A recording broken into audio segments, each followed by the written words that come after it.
Hi children, how are you? Are you all fine? Are you all staying inside or going outside? Staying inside is safe.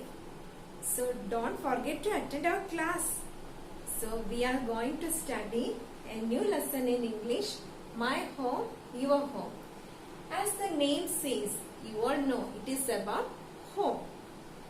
So you all know home is a place where we live. It is a secured place for a living thing. Some live in big houses, some live in small houses. Some live in cities, some live in villages. Some people living in cities want to live a village life. And some people living in villages want to live a city life. And this is the case of human beings. Is it true for mice? Let us read the story and find out. Okay? My home, your home. What may seem like a perfect home for one person may not suit another person at all. Is that true for people as well as for mice? Once upon a time, there was a little mouse called Misty. He lived in the country. One day, he asked a little mouse called Sonu from the city to visit him. When Sonu arrived, they sat down for dinner. Misty gave him barley and grain to eat. Sonu was surprised. Really? He said, You do not eat well at all. You should see how I live. I have all sorts of fine things to eat every day. You must come to visit me. It is really very nice to live in the city. Little Misty did just that. A few weeks later, he went to the city to visit his friend. Sonu took Misty to see a cupboard. It was in the kitchen of the house where he lived. They climbed onto the lowest shelf. There, behind some stone jars, stood a big paper bag of brown sugar. Little Sonu gnawed a hole in the bag. Then he invited his friend to nibble for himself. The two little mice nibbled and nibbled. Misty thought it was the most delicious thing he had ever eaten. How lucky Sonu is, he thought as he ate. Suddenly the door opened with a bang. The cook, Mary, wanted to get some flour. Run!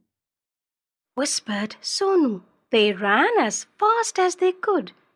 They rushed into the little hole from where they had come in. Poor Misty was shaking all over. However, Sonu said, That's nothing. She will soon go away. Then we can go back. After the cook had gone away and shut the door, they stole softly back. This time, Sonu had something new to show Misty. He took Misty into a corner on the top shelf.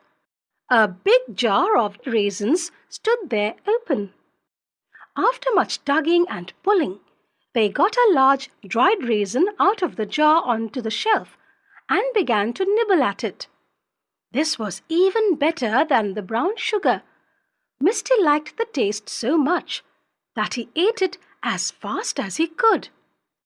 All at once, they heard a scratching at the door and a sharp, loud meow. What is that? asked Misty, alarmed. Sonu whispered, Shh! Then he ran as fast as he could to the hole. Misty ran after him. As soon as they were out of danger, Sonu said, That was Billu, the old cat. She is the best mouser in town. If she catches you, you are lost. This is really terrible, said Misty. Let us not go back to the cupboard again. No, said Sonu. But I will take you to the cellar. There is something special there. So Sonu took his little friend down the cellar stairs. They went into a big cupboard where there were many shelves. On the shelves were packets of butter and sugar. There were tins of grains and dals. Overhead hung bunches of onions, and there were spicy pickles in jars standing about. It smelled so good that it went to little Misty's head. He ran along the shelf and nibbled at some grain here and a bit of butter there until he saw an especially rich, very delicious smelling piece of coconut on a funny little stand in a corner. He was just about to put his teeth into it when Sonu saw him. Stop, stop! Cried Sonu. That is a trap! Misty stopped and said, What is a trap? That thing is a trap! said little Sonu. The minute you touch the coconut with your teeth, something comes down on your head. Then you're dead. Little Misty looked at the trap, and he looked at the coconut, and he looked at Sonu. If you'll excuse me, He said, I think I'll go home.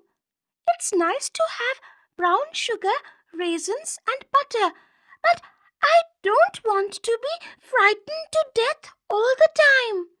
I'd rather have barley and grain to eat and eat it in peace and comfort. So Misty went back to his home, and there he stayed for the rest of his life.